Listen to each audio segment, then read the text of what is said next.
Hey everyone, Vanessa McCarthy from Prickly to Sweet. Just thought I'd check in and identify another little vlog of identifying what I do on a daily basis. So today it's a Wednesday, and Wednesdays are a good day just to catch up on where we're going. It's also at the end of the month, so looking forward to the next month. So I try on Wednesday mornings just to double check everybody's still on track with all of their flow. I have a staff of 4. And they all have individual tasks, but they have a flow-on effect, and we use a thing called Kanban, which is very similar to a lot of other online systems, but this allows us to share documents and review different steps that have to be done, and then can be moved over to a different board of somebody else, and then they complete the following steps, and then it moves on again. So it just helps everybody understand their importance in the team.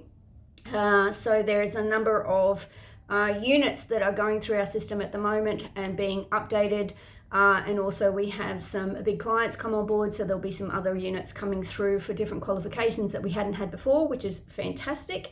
It also means that my job is at the end of the day to also do the final quality checks and approve the units as they go through. The other thing I'm looking at is I'm doing a huge project at the moment for a client. We're doing a whole heap of student samples, so I'm working my way through that. Now, validation is very important to understand that there are different parts. Obviously, you have to ensure that your assessment first and foremost meets the unit of competency, and that's where we use the Prickly to Sweet system. And then we also look at the student samples. Now, student samples don't go in our system.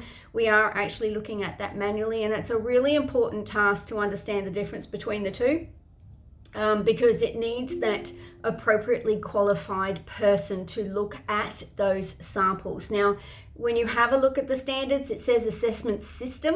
So it's not just a document that is completed for a particular task, whether it's a written assessment. You have to consider the overall assessment approach and a system, how it is designed, how it flows, how do you ensure the students that are in are the right ones to go through. You're not setting them up for failure, you're setting them up for success. You're looking at the AQF level, you're looking at instructions, you're looking at the actual completion, and was it easy for the student and the assessor, or not necessarily easy, but at least it was clear what the requirements were. So a lot of that work goes into our student samples. And then from a business perspective, I'm also finalizing validation reports that have been completed for clients, and then to look further into working on the business rather than just in the business, I'm going to create what we're going to call a pricing menu. So that will allow everybody to understand that you can use the system on your own after we do the induction and the onboarding, or we can do it for you. We can do a full, complete validation process and then engage with your team, provide them upskilling and validation skills and knowledge, using engagement with industry or providing some industry engagement depending on what qualifications you're actually reviewing.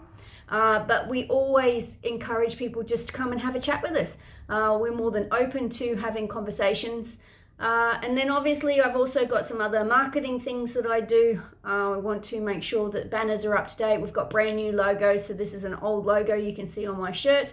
And obviously if I work from home, I'm not wearing any makeup. I'm not seeing many people. So if you judge me on that, I don't care. So we'll just carry on. Lots to do. I hope you're having a fantastic day.